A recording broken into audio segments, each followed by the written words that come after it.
Assalamualaikum warahmatullahi wabarakatuh. Waktu sudah menunjukkan pukul 13:18. Jadi kita akan memulai fokus group discussion pada siang hari ini. Saya Rahmat Pristiwayono sebagai host di FGD saat ini. Supaya lebih jelas ya, ini maskernya saya buka ya. Baik. Jadi sudah ada beberapa yang hadir, ini juga masih berdatangan yang hadir. Saya admit dulu semua. Oke, di tengah-tengah kita sudah ada Bapak Iwan Beni Purwowidodo STP yang pada kesempatan kali ini nanti akan memberikan paparan gitu ya. Kita sapa dulu ya. Bapak Iwan, Assalamualaikum warahmatullahi wabarakatuh, Pak. Waalaikumsalam warahmatullahi wabarakatuh. Baik. Ini saya akan jelaskan dulu aturan main nanti kita FGD ya. Jadi sesi nanti itu akan langsung dipaparkan oleh Bapak Iwan. Jadi Bapak Iwan akan membawakan materi tentang konsep Karnus. Nanti sesi saat ini itu akan dibawakan untuk konsep Karnus tentang penyakit degeneratif. Nah, nanti sesinya interaktif gitu ya. Begitu Pak Iwan memberikan kesempatan ada pertanyaan di tengah-tengah sesi beliau memberikan paparannya, itu teman-teman bisa langsung mengangkat tangan. Jadi di fitur Zoom-nya ada fitur raise hand gitu ya. Nah, nanti yang sudah angkat tangan akan saya berikan kesempatan untuk bertanya langsung kepada Bapak Iwan dan nanti langsung akan dijawab oleh Pak Iwan gitu ya. Semoga saja nanti di sesi kali ini kita bisa membahas secara tuntas konsep Karnus untuk solusi penyakit degeneratif. Untuk mempersingkat acara, langsung saja kita sambut Bapak Iwan Beni Purwowidodo. Baik, Bapak Ibu. Assalamualaikum warahmatullahi wabarakatuh. Alhamdulillah kita saat ini bisa berjumpa lagi pada forum FGD ya. Pada kali ini sebenarnya FGD ini memang karena kita sedang dalam kondisi WFH, jadi segala acara siar tentang konsep Karnus akhirnya dihentikan sementara waktu. Yang kita sering ketemu-ketemu, kita sering ada PTO ataupun ada bahkan kuliah konsep Karnus yang kemarin rencana kita adakan angkatan ke-6 di Bogor ya, akhirnya tertunda. Oleh karena itu, karena mengingat di dalam grup konsep Karnus banyak peserta yang baru, otomatis akan sangat sulit untuk mencerna apa sih konsep Karnus itu tanpa ada penjelasan yang interaktif. Nah, oke, Bapak Ibu, kita mulai ya. Jadi konsep Karnus itu adalah suatu metodologi. Bisa saya katakan metodologi, yaitu untuk bagaimana kita memahami tubuh ini, sehingga kalau kita memahami tubuh ini maka kita akan tahu bagaimana cara merawatnya. Nah, oleh karena itu segera kita mulai, kita masuk ke materi saya, yaitu tentang konsep Karnus penyakit degeneratif. Sebenarnya ada dua konsep di sini. Yang satu adalah penyakit degeneratif, yang satu adalah penyakit sel abnormal. Namun pada kali ini kita fokus dulu di konsep Karnus untuk penyakit degeneratif. Untuk yang sel abnormal kita akan bahas insya Allah mungkin 2 hari lagi ya, hari Kamis. Sehingga kita akan lebih fokus dalam memahami tubuh ini.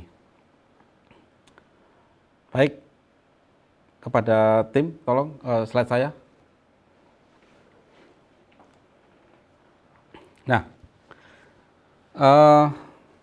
jadi sebelum saya masuk ke materi konsep Karnusnya, saya akan preview dulu mereka-mereka yang di bawah kami yang sudah merasakan manfaatnya. Jadi konsep ini sudah kami teliti sejak tahun 2014, kemudian kita patenkan 2017, dan sampai sekarang alhamdulillah makin banyak yang merasakan manfaatnya.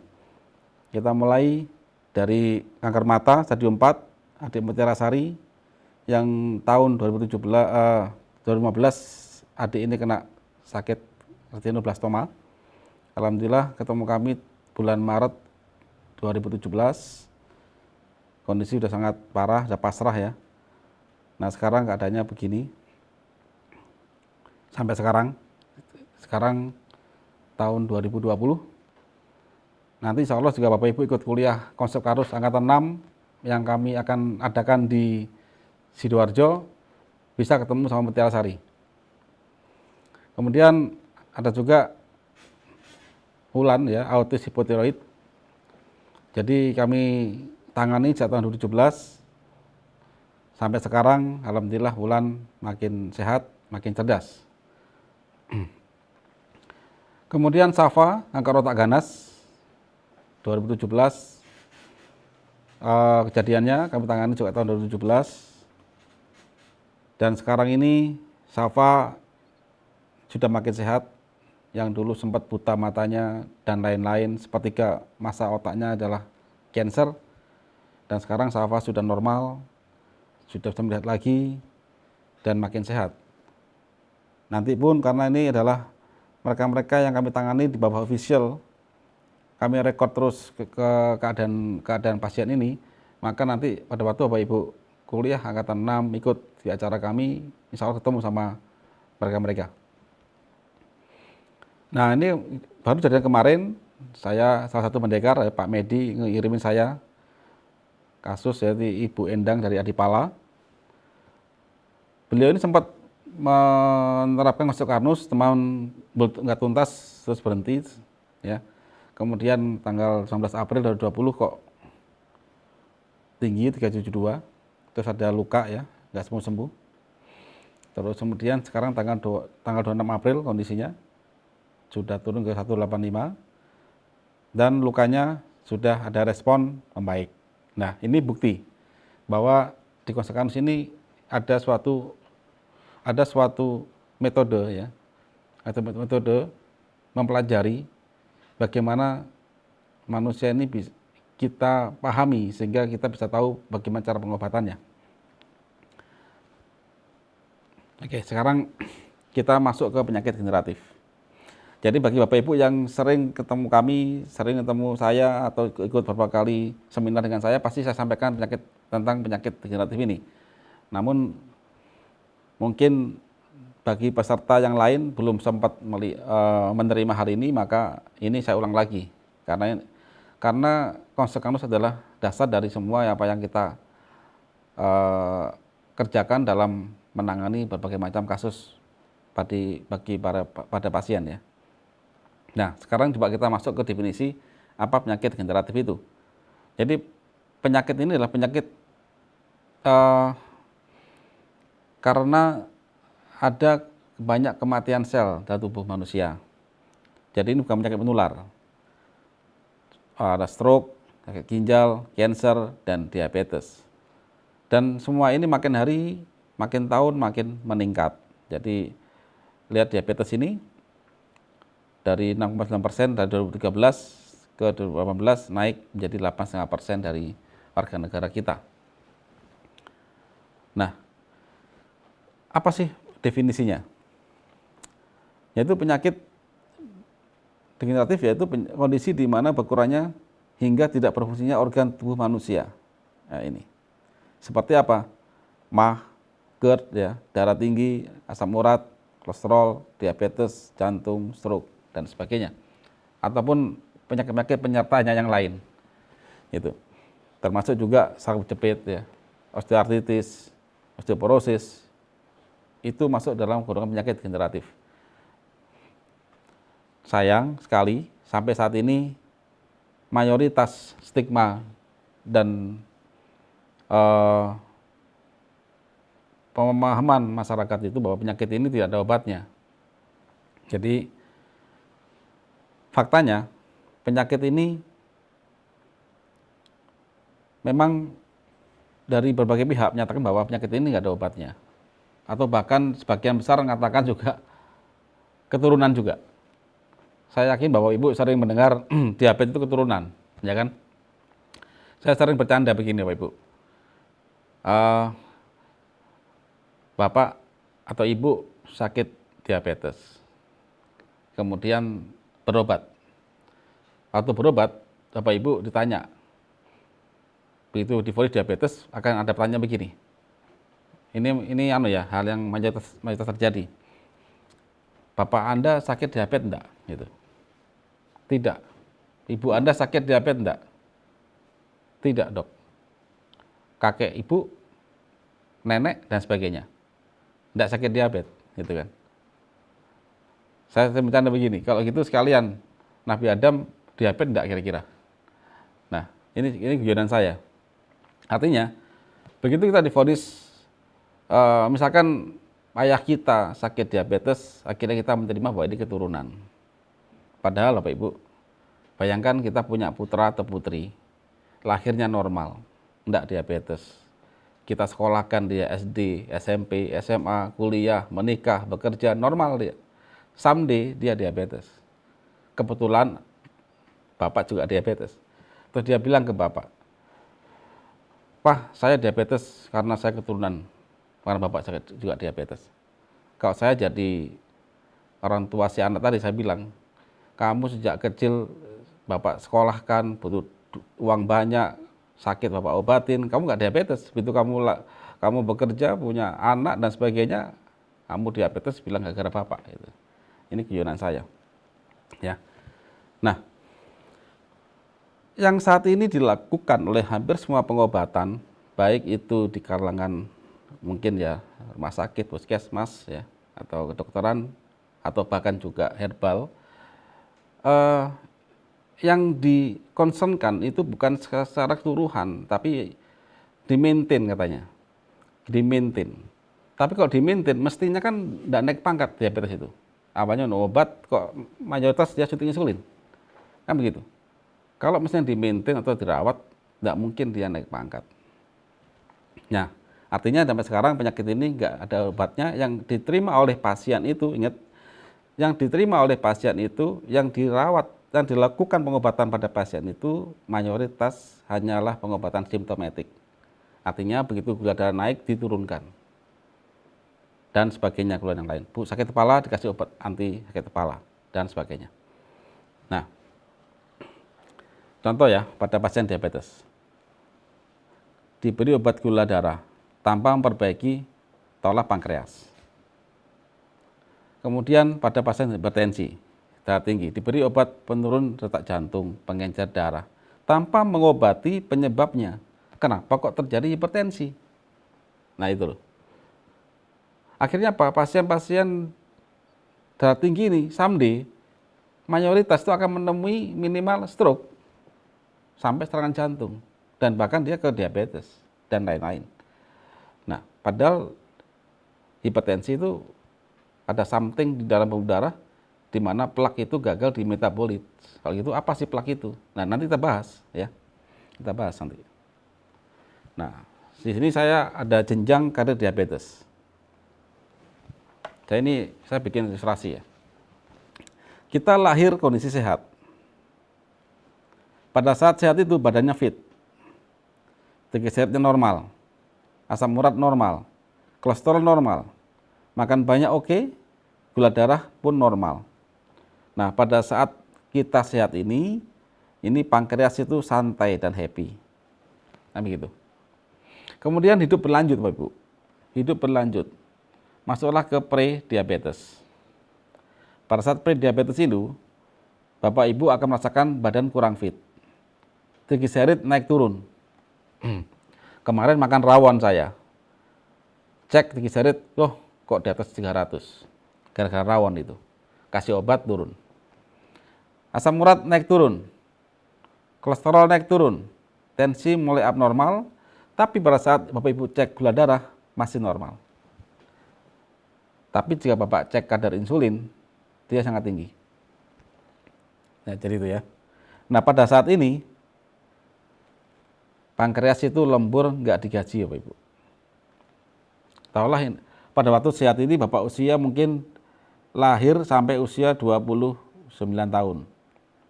Usia 30 tahun, nah mulai ini pegel linu, nggak fit, dan selanjutnya. Kemudian usia 40 tahun. Nah ini terjadi diabetes tipe 2. Pada kondisi ini ya, badan kurus. Pada usia 40 tahun ya, badan kurus. Triglycerid, asam urat, kolesterol itu janjian naik semuanya.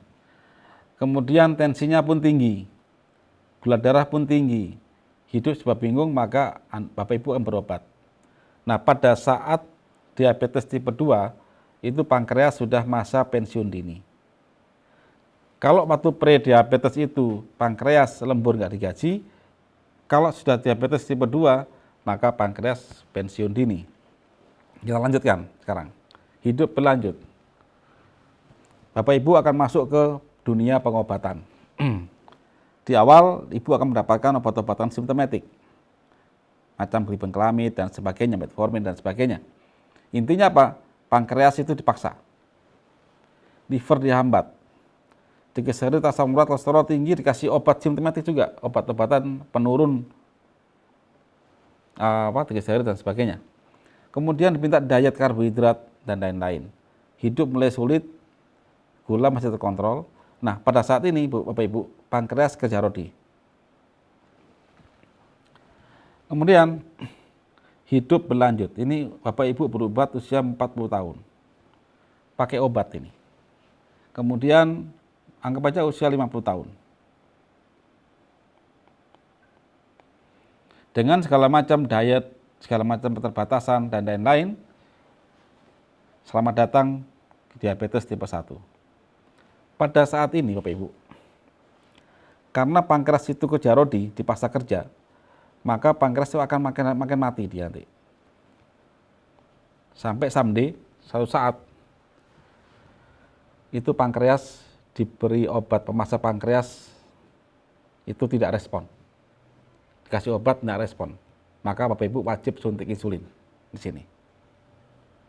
Nah, pada saat diabetes tipe 1 ini, maka pasien wajib suntik insulin. Komplikasi triglycerid, kolesterol tertinggi, tensi tinggi, stroke menanti. Nah, disinilah kita harus berjuang bagaimana bisa sembuh secara serentak, Bapak Ibu. Nah, ini yang nggak pernah dijawab. Kenapa terjadi resistensi insulin? Kenapa triglycerid, kolesterol kok tinggi? Sebelum diabetes, kenapa mayoritas diawali permasalahan aliran darah seperti hipertensi, dan sebagainya? Kenapa pasien yang sudah diet mati-matian kok makin hari makin turun kesehatannya? Fakta ini kan Bapak Ibu ya. Berobat kemanapun Bapak Ibu, dengan cara-cara simptomatik seperti tadi itu, maka Bapak Ibu tidak akan pernah mendapatkan kesembuhan. Baik itu herbal maupun itu dengan cara-cara yang konvensional itu di rumah sakit. Nah, terus kenapa sudah minum obat kolesterol dan lain-lain kok masih stroke dan jantung? Berapa banyak kita melihat berita tetangga kita, artis dan sebagainya, tokoh-tokoh penting berobat terus ya, hipertensi, dia minum obat-obat penurun tensi, pengecek darah, kok dia masih serangan jantung dan ring jantung. Question, kenapa sudah suntik insulin, tapi kesehatan pasien tidak bisa seperti orang sehat? Orang sehat itu versi kami, Bapak Ibu. Diabetes bisa makan nasi lagi, bisa makan kambing lagi. Normal lagi. Pada waktu kita acara, misalkan Bapak Ibu diundang makan-makan pesta perkawinan di hotel bintang 5 misalkan. Kalau kita sakit diabetes dengan berbagai macam pantangan atau hipertensi ya, pasti ada kambing guling tanya ke istri, Bu, gimana Bu, enak nggak itu kambing gulingnya itu kan? Stop, nggak boleh makan. Nah itu. Padahal hidup ini Bapak Ibu, kenikmatan itu salah satunya adalah makan Bapak Ibu. Ya, tapi sayang, bagi mereka yang sudah terlanjur kena penyakit degeneratif, itu ada pembatasan menu makanan, dan yang salahkan mayoritas adalah makanan. Gitu ya. Big question yang kedua, triglycerid, tensi tinggi, asam urat, ngantuan, makan banyak, pantangan, dan tubuh sakit semua. Kemudian masih terjadi luka yang sulit disembuhkan ya. Jika diabetes itu Ini saya perjelas ya. Jika diabetes itu hanya kurang insulin, maka pasien yang suntik insulin akan sehat seperti sebelum diabetes. Ini artinya kalau kita saat ini fokus ke insulin, bahkan yang didengung-dengungkan di masyarakat, Anda diabetes itu karena pankreas mati sehingga dia gagal membuat insulin, mestinya Bapak Ibu, orang yang suntik insulin sudah selesai masalahnya. Tidak ada masalah yang lain. Sembuh mestinya dia. Nah, masalah dia insulin tiap hari, tapi dia sehat. Badannya gemuk lagi, lukanya itu cepat sembuh, normal lah itu loh. Tapi apa yang terjadi? Amatilah. Pasien diabetes yang sudah suntik insulin itu, jika dia sembuh, mestinya dosis insulin itu tidak pernah naik. Tapi apa yang terjadi di lapangan? Hari ini Bapak Ibu 10 unit per hari. Mungkin 2 bulan lagi 12 unit. Naik lagi mungkin 20 unit. Terus artinya apa? Terjadi resistensi insulin atau kebudekan insulin. Gitu ya. Nah, ini perlu kita jawab itu nanti. Kemudian apa sebenarnya penyebab dari penyakit degeneratif?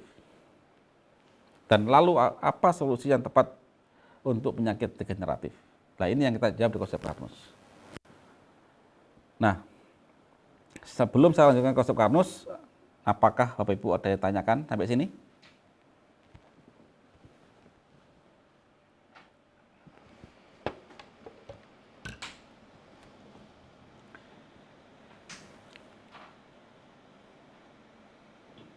Silakan, mungkin teman-teman atau Bapak Ibu ada yang mau ditanyakan dulu sebelum dilanjutkan slide-nya. Bisa raise hand.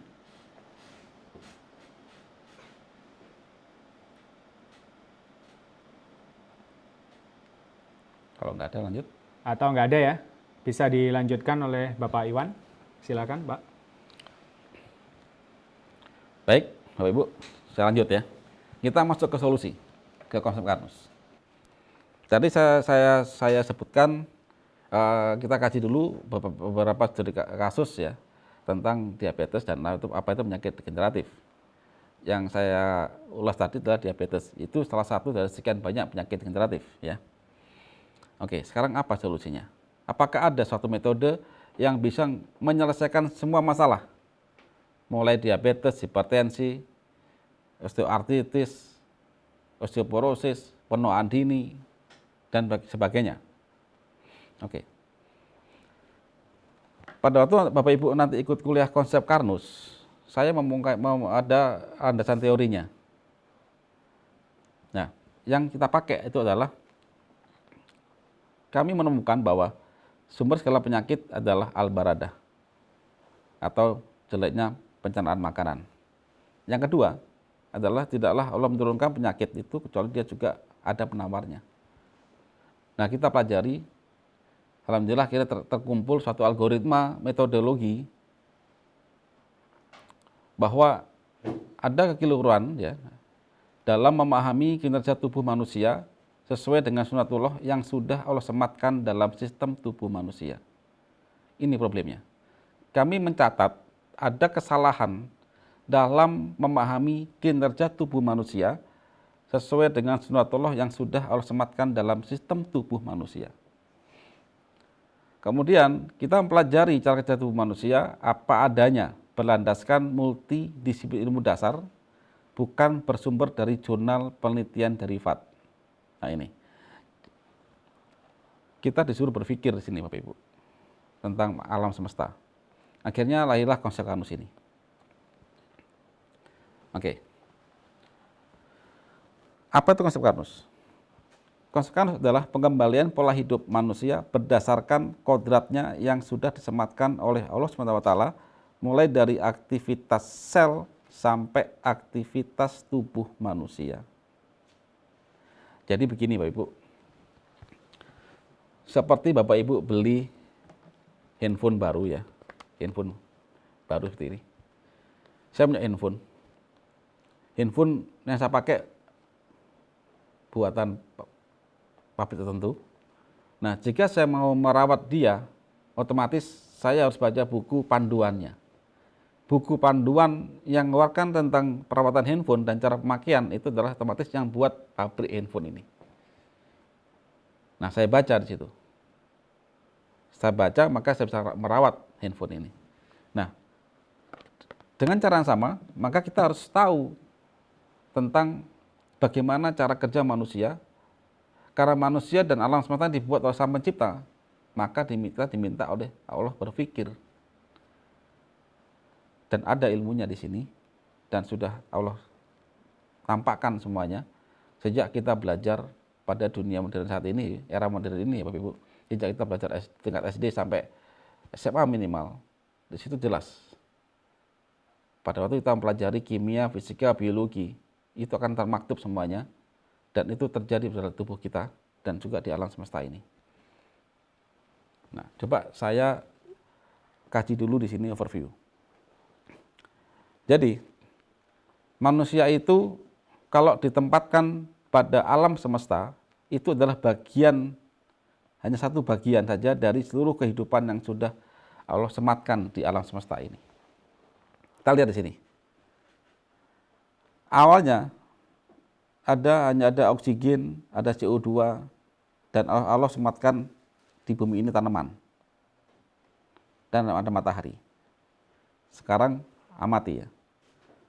Seluruh zat makanan yang masuk ke tubuh kita itu adalah gabungan dari unsur-unsur dari oksigen, karbon, hidrogen, ya air dari air, dan juga nitrogen. Yang awalnya mereka terpecah-pecah, ya, di mana mereka awalnya individu-individu sendiri. Kemudian oleh tanaman itu dengan bantuan foton elektron dari matahari, maka dia terjadilah reaksi penggabungan tadi. Redox ya, redox, terbentuklah trigliserid, terbentuklah protein, dan terbentuklah karbohidrat. Mereka namanya adalah polimer. Ya kan? Kemudian hasil-hasil dari tanaman ini akan dimakan oleh herbivore. Kemudian herbivore itu akan tumbuh, sebagian dimakan oleh manusia, sebagian oleh karnivor. Ujung-ujungnya, ingat, ujung-ujungnya baik herbivore, karnivor atau manusia itu ada ampas, namanya feses, yang akan dimakan oleh mikrobakteri atau makhluk bersel tunggal yang berfungsi sebagai dekomposer, yang akan menjadikan molekul-molekul bebas lagi dan terjadi siklus di tanaman ini. Kemudian yang terjadi di dalam tubuh manusia itu kita amati ya. Dari polimer ini akan dipecah menjadi suatu energi, kemudian jadi feses polimer pendek oleh bakteri, jadilah unsur bebas lagi.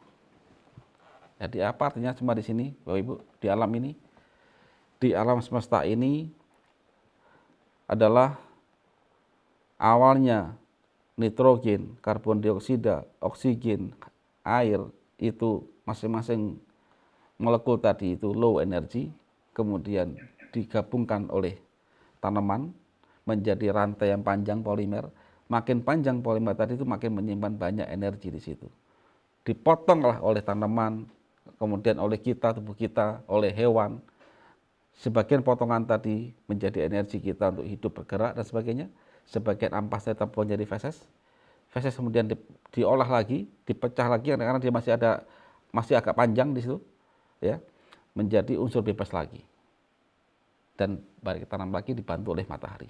Nah, di sini. Nah, manusia itu terdiri dari sekian triliun sel kemudian kita ada waktu Bapak Ibu kuliah Konsekarnus, kita jelaskan ini semua ini. Intinya apa? Bahwa manusia itu makannya adalah polimer, tapi sel butuhnya monomer di sini. Jadi pada waktu kita sudah menempatkan manusia di alam semesta tadi, manusia itu hanya bagian kecil dari seluruh kehidupan. Kita masih ada makhluk lain, sesama ciptaan Sang Pencipta. Baik itu makhluk tidak bernyawa yang semuanya adalah untuk kehidupan manusia maupun makhluk bernyawa, mulai dari sel tunggal, hewan, tanaman, kita ya. Nah, setelah kita pelajari pada manusia tadi di mana posisinya, maka sekarang kita masuk ke tubuh manusia. Manusia adalah organisasi sekian triliun sel, ya. Sel yang sama membentuk jaringan, jaringan membentuk organ, organ berkumpul membentuk sistem tubuh manusia. Jadi manusia itu adalah bagian terkecil manusia itu adalah sel, bentuk jaringan, jaringan bentuk organ, bentuk sistem, maka manusia di sini. Nah, di sini. Sel lahir, sel mati, jika gagal regenerasi, mati lagi, maka kita akan cepat tua. Begitu sel lahir, sel mati, bisa regenerasi, maka kita akan awet muda dan sehat. Apa artinya di sini? Jika kita ingin sehat dan awet muda, maka pastikan semua sel itu bisa regenerasi. Itu poinnya. Nah, pada dasarnya manusia diciptakan oleh Allah SWT dengan super canggihnya. Salah satu contohnya yaitu apabila dalam tubuh manusia mengalami kerusakan, maka tubuh akan merespon dan segera memperbaiki kerusakan sel tersebut dengan catatan bahwa semua sel ini dapat nutrisi, dapat makanan. Nah ini. Manusia yang sehat adalah perwujudan dari sel yang sehat. Sel yang sehat butuh dia nutrisi atau makanan. Tanyanya, apakah ada nutrisi sel? Ya kan? Pada konsep Karnus, semua makanan yang baik adalah nutrisi sel. Hanya dibutuhkan koki yang pintar untuk merubah makanan menjadi nutrisi yang dibutuhkan oleh sel. Nah, di sini. Jadi pada konsep kami, Bapak Ibu, mau rawon, mau sate, mau gulai, ya, pecel, gado-gado, itu semua baik. Bahkan kopi pun baik, kecuali kopi cyanida, karena dia beracun, itu aja. Cuma dibutuhkan koki yang pintar. Karena apa? Karena pada saat kita makan polimer ini kan polimer semua ini. Nasi itu karbohidrat, daging ini adalah protein, dan dia ada minyaknya, lemak itu trigliserid. Ya kan? Sel tidak doyan Pak Ibu, sel tidak doyan. Sel tidak doyan langsung. Jadi sel tidak kenal dan tidak mau makanan itu. Tapi apa yang dibutuhkan sel? Apabila kita makan nasi, maka dia harus jadi glukosa. Kita makan daging, dia jadi asam amino. Kita makan minyak atau lemak, dia harus jadi asam lemak dan gliserol. Kita makan mineral dari bayam pun, mineral di bayam itu terikat Bapak Ibu. Maka dia harus jadi ion dulu. Vitamin pun demikian, harus dirubah, dibebaskan dari yang ngikat dia. Nah, siapa yang merubah dia? Itu lambung Bapak Ibu. Nah, bagian lambung yang bertugas memecah makanan pertama kali itu adalah asam lambung. Faktanya Bapak Ibu, sejak Bapak Ibu sakit mah, coba diukur Bapak Ibu sakit mah usia berapa, terutama Bapak Ibu yang sedang sakit diabetes sekarang, hipertensi sekarang, stroke sekarang, coba direview lagi. Bapak Ibu kapan sakit mahnya? Itu yang pertama. Karena apa? Pengobatan sakit mah itu sejak zaman dahulu kala itu hanya berkutat pada simptomatik. Asam lambung dinetralkan dengan antasid supaya perihnya hilang. Padahal tadi saya sampaikan bahwa yang merubah nasi karbohidrat menjadi glukosa pertama kali itu di lambung itu asam lambung. Yang merubah protein jadi asam amino pertama kali itu siapa? Asam lambung dulu. Dan itu yang kita coba buktikan pada semua perkuliahan tadi. gitu kan? Nah, apabila asam lambung dinetralkan, otomatis sistem kerja lambung untuk pecah makanan menjadi nutrisi sel tidak berjalan optimal. Artinya kita makan itu akan terbuang, Bu, Bapak Ibu, jadi feses. Sel kita kelaparan. Berlangsung bertahun-tahun. Bapak Ibu kena MAH usia 20 tahun, diabetes, hipertensi, stroke 30 sekian tahun. Kalau ingin lebih detail, saya bisa jelaskan nanti di perkuliahan. Kita akan masuk sampai ke siklus Krebs, sampai ke pompa elektron, sampai ke ATP. Tapi nanti jika kita akan ada cerita jawab, semoga saya bisa jelaskan lebih runtut nanti waktu cerita jawab ya. Sementara pegang dulu, yang memecah makanan pertama kali untuk menjadi makanan sel itu adalah asam lambung. Coba Anda ke info, saya mayoritas ketemu dengan pasien diabetes, hipertensi, OA dan sebagainya, atau cancer, itu ada gangguan asam lambung. Nah, tahukah Anda bahwa MAH nggak diobatin? Sejak kita sakit MAH, ya itu saya sampaikan tadi di awal, obatnya apa? Antacid. Sifatnya basa, alkali di sini. Dia akan menaikkan pH lambung dari pH 1 menjadi pH 4. Nah, kalau sudah menjadi sedikit pH-nya naik ke 4 sampai 5, memang tidak perih lambungnya Bapak Ibu. Tapi ingat, semua makanan yang Bapak Ibu makan itu percuma. Hilang efisiensinya, dibuang semua jadi feses. Sel kelaparan. Nah, di situ. Fakta organ lambung itu apa? Dia terbuat dari kolagen tipe 3. Bersifat asam karena dia bioreaktor, mensekresi HCl. Lambung didesain oleh Allah sebagai bioreaktor asam. Di sini. Jika pH lambung dinetralkan, maka makanan tidak akan terpecah sempurna. Jangka panjang pasien yang masalah kena MAH tadi ya, apanya kena MAH, akan kurang gizi. Ingat, yang kurang gizi itu selnya, ya, sehingga timbul penyakit degeneratif. Saya ulangi lagi, Bapak Ibu. Manusia itu organisasi sekian triliun sel. Sekian triliun sel. Kalau kita menyatakan manusia sehat, syarat utamanya apa? Semua selnya dapat makan. Kalau kita asumsikan pada negara, Bapak Ibu, Indonesia itu sekian ratus juta manusia yang berkumpul, berkomitmen, membentuk organisasi berupa negara Indonesia. Dia membentuk organisasi tingkat RT, RW, sampai presiden. Dan kemudian untuk menjalankan organisasi ini, maka dibutuhkan suatu undang-undang. Namanya UUD 45. Kalau di manusia, undang-undangnya disematkan oleh Allah dalam bentuk DNA. Kita akan pelajari DNA nanti pada waktu kita bahas tentang cancer.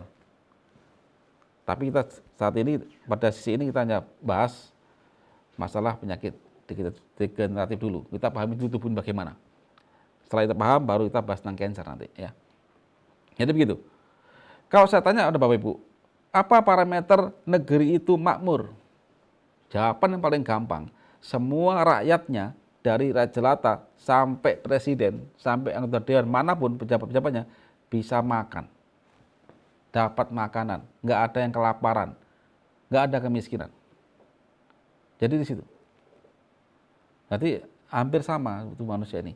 Cuma sel kita itu nggak doyan dengan makanan yang masuk ke mulut kita, nggak bisa langsung, gitu kan? Butuh yang merubah. Analogi kedua yang paling gampang dipahami lagi, pada warung, satu restoran. Bayangkan, Bapak Ibu punya restoran sate kambing. Bapak Ibu punya pelanggan, ya, punya pelanggan. Nah, bagi seorang pemilik warung sate, dia akan membeli daging mentah, beras mentah, kacang mentah. Barang-barang mentah tadi itu pasti akan dibawa kemana? Ke dapur, ya kan? Ke dapur. Di dapur itu ada bagian yang buat mateng, yaitu api. Kemudian baru jadi sate dikasihkan ke konsumen. Sekarang bayangkan Bapak Ibu. Bayangkan Bapak Ibu punya daging kambing mentah, kalau langsung diberikan langsung ke konsumen, kira-kira mau enggak konsumen itu? Enggak mau pasti ya. Karena pasti konsumen maunya sate kambing, bukan kambing mentah. Konsumen enggak mau tahu itu kambing dari mana.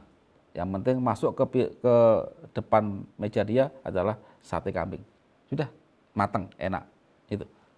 Bayangkan Bapak Ibu, di dalam dapurnya pemilik warung itu ada kebocoran. Sehingga kalau dia itu membakar sate, ada asap. Kemudian asap itu mengenai tetangga sebelah. Tetangga sebelah protes, kesakitan dia. Akhirnya Bapak Ibu menyarankan ke tukang bakar, setiap kali ada api tolong kasih air. Sate tidak matang Bapak Ibu. Sate tidak matang dikasihkan konsumen, kira-kira doyan tidak kira? Tidak doyan, dia marah-marah. Tapi pada saat Ibu kejadian pertama kali, warung belum bangkrut. Nanti hidup berlanjut 1 bulan, 2 bulan, banyak rumor bahwa sate warung tadi itu mentah semuanya, akhirnya terjadilah kebangkrutan. Dalam analogi ini, bayangkan, kita sakit mah sudah 20 tahun, kita tiap hari minum obat mah, 1 minggu kita minum obat mah, otomatis kita sudah kehilangan 1 minggu sel kelaparan, Ibu. Hidup berlanjut sampai sekian tahun, akhirnya kita jadi penyakit degeneratif. Oke, sekarang lanjut ke sini. Ke lambung. Ini lambung. Dia didesain sebagai bioreaktor asam. Asam yang Allah takdirkan di lambung ini adalah HCl. HCl itu Bapak Ibu, asam kuat. Dia punya derajat disosiasi 1, H plus Cl-. Nah, langsung dia. Begini. Jadi dibandingkan H2SO4, masih kuat HCl. Masih kuat HCl. Ya. Bayangkan Bapak Ibu, tahu jeruk nipis kan? Ibu Bapak luka, kasih jeruk nipis, perih enggak? Pasti perih. Ya kan? Jeruk nipis dengan HCl itu enggak ada apa-apanya. Jadi kalau lambung luka kena HCl, sangat pedih. Begitu kasih antasid, pH-nya naik. Memang ibu enggak pedih lagi. Cuman apa? Begitu dinetralkan oleh antasid ya, maka nutrisi sel itu tidak dipecah sehingga sel kelaparan, fungsi organ menurun, dan mulai banyak keluhan nanti sekian tahun akan datang. Jadi itu. Nah, saya gambarkan di sini. Ini makanan, lambungnya netral ya, ingat netral artinya kena pH-nya naik ya antara 4 5 ya, 4 sampai 5. Maka protein yang ada di makanan ini tidak dipecah. Lemak pun tidak dipecah, dia langsung jadi trigliserid dalam darah. Karbohidrat tidak dipecah, maka apa? Sel-sel ini akan kelaparan, Bapak Ibu. Kelaparan sekian tahun mati. Someday tinggal tunggu kapan diabetesnya, kapan stroke-nya, kapan kejepitnya, dan lain-lain. Nah, saya ambil kasus pada hipertensi, kolesterol, dan trigliserid. 1. Apa indikator seseorang kena hipertensi? Jika tes tensinya kan tinggi ya, jawabannya kan. Yang kedua, kenapa kok tinggi tensinya? Karena penyempitan pembuluh darah, Pak. Semua orang sudah tahu di sini. Karena banyak informasi di televisi, iklan-iklan, ada plak menyumbat pembuluh darah, kemudian kasih minuman herbal, obat apapun sudah langsung diambil plak itu. Jika orang yang tahu tentang biokimia, mau diambil bawa kemana? Itu kan. Yang ketiga saya tanya lagi, kenapa kok ada penyempitan pembuluh darah? Karena ada plak, ya kan? Karena banyak yang tahu sudah. Yang keempat, saya tanya lagi, kenapa kok ada plak dalam pembuluh darah? Karena ini Pak, tinggi trigliserid, kolesterol dan asam urat. Masyarakat udah tahu hal ini. Saya tanya lagi yang kelima. Kenapa kok tinggi trigliserid, kolesterol dan asam uratnya? Apa yang salahkan? Pola makan Pak yang salah. Kemarin saya makan kambing Pak, sehingga saya naik kolesterol saya. Kemarin saya makan bubur ayam Pak, bubur ayam Bandung. Ada empingnya, melinjonya 3 biji, langsung saya naik ke 8 asam urat saya. Padahal dahulu Bapak Ibu waktu masih muda, sudah 20 tahun makan melinjo, 1 toples, nggak ada masalah. Oke, sekarang jika pola makannya berubah, apakah dia sudah sembuh? Artinya jika makan sate lagi, apakah dia berani? Atau nggak naik? Sudah diet Pak, tetap nggak berani, tetap naik. Dan tergantung obat terus. Tanya ke pasien, apakah Anda mengalami gangguan lambung? Di sini saya pastikan mayoritas, hampir semuanya iya. Apa alasannya? Ini. Penyebab adanya plak itu adalah komponen non-polar, trigliserid dan kolesterol. Di sini utamanya. Kita cek trigliserid atau minyak ya. Ini minyak. Nah, nanti Bapak Ibu kalau kuliah Karnus ikut saya jelaskan di sini secara role play ya nanti. Semua minyak itu yang kita makan, mau minyak ayam, mau minyak kambing, mau zaitun, mau sawit, mau minyak kelapa, semua trigliserid. Artinya 1 gliserol, ini gliserol, ngikat 3 asam lemak. Tapi sel kita itu tidak bisa makan 4 serangkai ini. Tidak bisa. Tidak bisa makan 4 serangkai. Maka di dalam tubuh kita itu ada enzim namanya lipase yang dikeluarkan oleh pankreatik lipase atau mungkin lipoprotein lipase.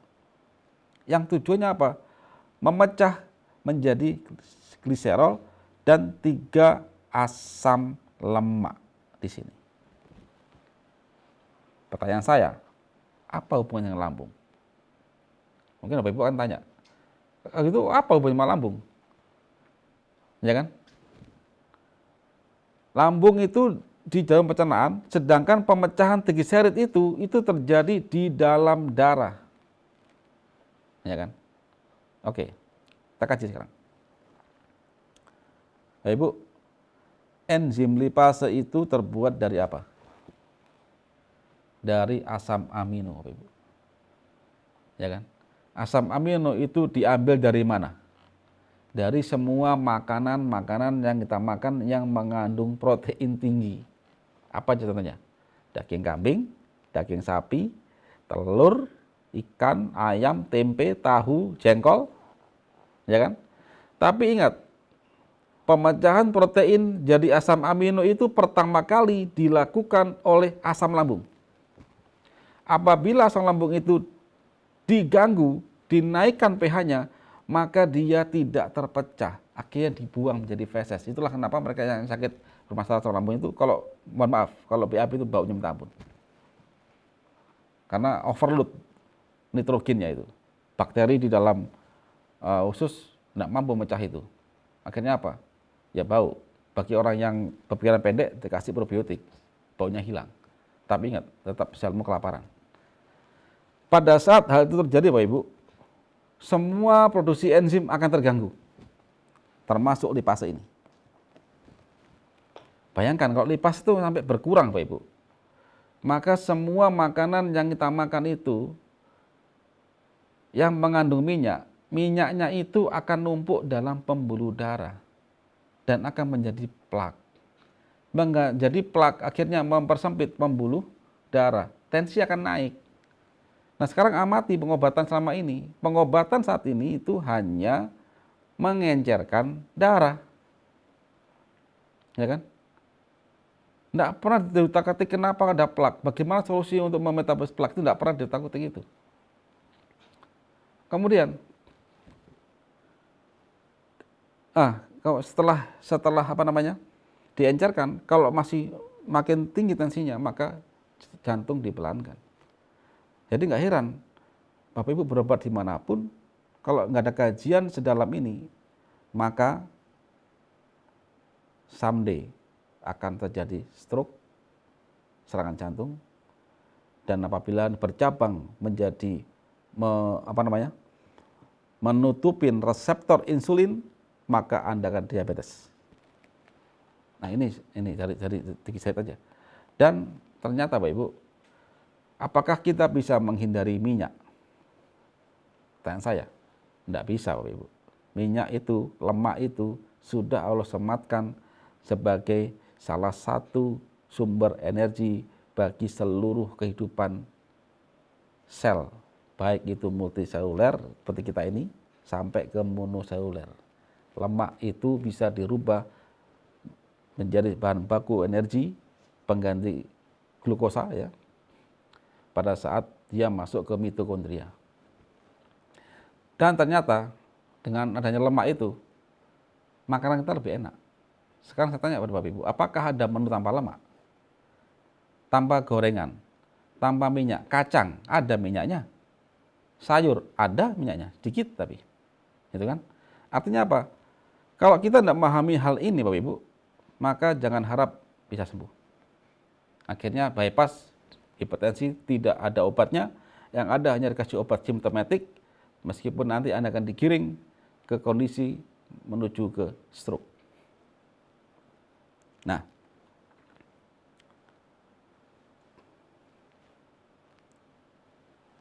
terus bagaimana solusinya? Perbaiki lambung Bapak Ibu. Segera perbaiki lambung. Allah membuat asam lambung itu enggak sia-sia. Dia Maha Pencipta. Tidak ada sia-siaan dalam segala ciptaannya. Jadi, begitu lambung ini diperbaiki, apa tandanya? Asam lambungnya itu bisa full lagi. Itu kan? Maka pemecahan triglycerid, protein sempurna. Maka plak itu akan terhenti suplainya. Terus bagaimana yang terjadi Bapak Ibu? Momen puasa ini momen yang tepat bagi Bapak Ibu yang sedang dalam tahap penyembuhan dengan konsep Karnus. Jadi pada saat lambung itu baik, ya sudah bagus, Bapak Ibu waktu buka puasa waktu sahur pakailah menu-menu konsep Karnus, banyak lauk ya. Puasa kita, maka tubuh akan dirubah memecah lemak dalam darah ini menjadi energi.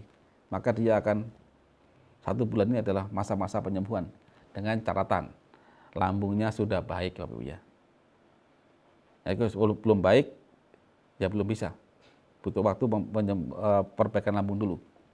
Nah, begitu plak ini dimetabolis menjadi energi, maka pembuluh darah ini akan bersih. Begitu bersih apa terjadi? Ya sudah. Bapak Ibu akan sehat, sembuh total sudah. Triglycerid turun, kolesterol akan turun, tensi ya turun otomatis, asam urat turun, yang tua muda lagi, ya kan? Saya banyak kok mereka sudah 70 tahun, 80 tahun, sekarang itu sehat-sehat Bapak Ibu. Alhamdulillah. Kami amati ini sejak tahun 2017. Yang langsung bawa pasien kami ya. Yang tadi yang di awal tadi kan banyak cancer yang kita trace, tapi yang non cancer juga banyak, cuman nggak bisa kami tampilkan semua di sini. Nah itu. Nah, terus bagaimana cara memperbaiki lambung yang rusak? Ya ini, kami punya patennya memang. Bahwa lambung itu untuk melapisinya, untuk rekonstruksinya, maka butuh namanya pati resisten. Kemudian sambil dia dilapisin, jadi kita sini dalam kutip mengharamkan obat penetral asam lambung. Dipakai kalau kondisi sangat terpaksa saja, gitu kan. Setelah itu segera rekonstruksi, gitu kan. Nah, sambil dilapisi oleh pati resisten, di mana pati ini kalau kena HCl, itu dia tidak langsung hancur, tapi dia mampu melapisi luka tadi. Sambil dilapisi, maka kami tambahkan beberapa zat darah macam aminoglisin, prolin, dan arginin dalam jumlah yang cukup untuk merajut lagi. Karena lambung itu terbuat dari protein fibril.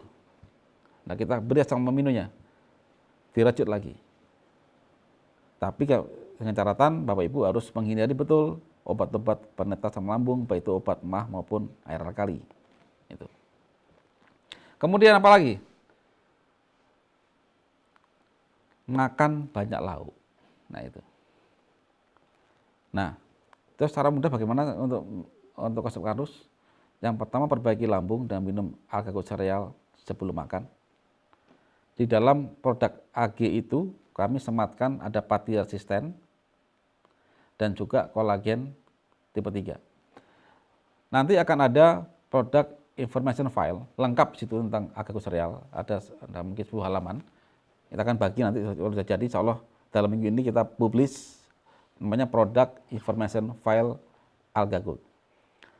Nah, setelah perbaiki lambung ya, kita minum alga gold sereal, langsung makanlah banyak lauk dan beraneka ragam menunya di sini. Jadi setelah Bapak Ibu minum alga sereal, segera makan. Saya minta banyak lauk dan beraneka ragam. Contohnya apa? Kalau saya makan pecel, ada sayur, ada nasi, dan lauknya sepertiga, serah. Lauknya tempe tahu boleh, atau tempe tahu plus ikan, bagus juga. Artinya ada protein nabati, protein hewani, ya, dua-duanya ada. Nah, setelah makan, berhenti makan sebelum kenyang, saya minta. Berhenti makan sebelum kenyang, secukupnya. Setelah itu, minum alga tea. Ini untuk memperlancar dan darah. Kemudian, usahakan ada aktivitas fisik yang rutin, dan selalu jaga positive thinking dan bersyukur ya. Nah, di situ. Nah, ini alga serealnya, kolagen tipe 3. Dia punya kolagen tipe 3, kebetulan saya adalah pabrik kolagen pertama dan only one di Asia Tenggara. Kami buat dari tulang sapi lokal Indonesia. Kemudian kami juga kasih dia fosfolipid untuk memudahkan emulsi minyak yang terdapat dalam makanan yang konsumsi. Kemudian ada nikotinamid ya, itu untuk vitamin B, untuk proses TCA ya, itu Krebs pada pompa elektron. Jadi produk ini sudah manifestasi dari konsep karnus. Makanya banyak orang mengatakan untuk diabetes sama, hipertensi sama, OA sama, hampir semua penyakit negatif itu kok alga sereal. Banyak orang katakan ini obat dewa. Enggak. Kita saat ini dalam konteks konsep karnus itu mengembalikan fungsi lambung, dan saat ini belum ada yang berpikir ke arah sana. Belum ada yang melakukan, padahal itu sudah sunatullah dari Sang Pencipta bahwa lambung itu adalah suatu organ dalam jalur pencernaan manusia yang dia bereaksi secara kimia yang paling besar. Memang di mulut ada si kimia enzimatik dari glukosa menjadi karbohidrat menjadi disakarida. Dilanjutkan tapi protein tidak bisa di mulut itu. Harus ke lambung. Padahal protein itu harus menjadi asam amino untuk bahan baku enzim, hormon dan lain sebagainya. Nah, di sana ya. Jadi kalau lambung itu belum pernah kita sentuh, bahkan kita kebiri, kita netralkan asam lambungnya, maka itu sudah menjadi bentuk perlawanan kita pada skema yang sudah Allah sematkan pada tubuh manusia. Kalau melawan apa jadi ketentuannya, pasti akan terjadi banyak kehancuran di sini. Dan yang paling gampang terjadi adalah pada manusia. Itulah kenapa mayoritas penyakit degeneratif itu tidak ada obatnya. Karena apa? Karena kita tidak mau mengerti cara kerja tubuh manusia sebagaimana Allah menciptakan kita. Oke?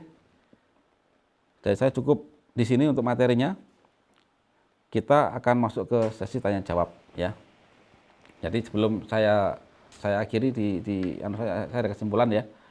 Jadi penyakit degeneratif adalah akibat dari sel-sel yang kelaparan dalam jangka waktu panjang sehingga menyebabkan kegagalan regenerasi sel pada semua organ tubuh manusia. Nah ini. Jadi regenerasi sel dapat terjadi jika cukup nutrisi, ya kan? Pemenuhan nutrisi hanya dapat diperoleh jika lambung dalam kondisi sehat. Artinya asam lambungnya tidak netral. Nah, di situ. Jadi ini kunci bagi Bapak Ibu yang sekarang sedang menghadapi penyakit degeneratif dan ingin sembuh. Kalau dengan konsep Karnus, Bapak Ibu, diabetes, hipertensi, kami tidak cuma sekedar menurunkan gula darah, kami tidak cuma sekedar memperbaiki pankreas, tidak, tapi whole system. Dan itu butuh waktu, kesabaran, pemahaman tentang tubuh, maka ini sangat diperlukan bagi upaya Bapak Ibu untuk menjadi kesembuhan secara total. Baik, demikian saya sampaikan.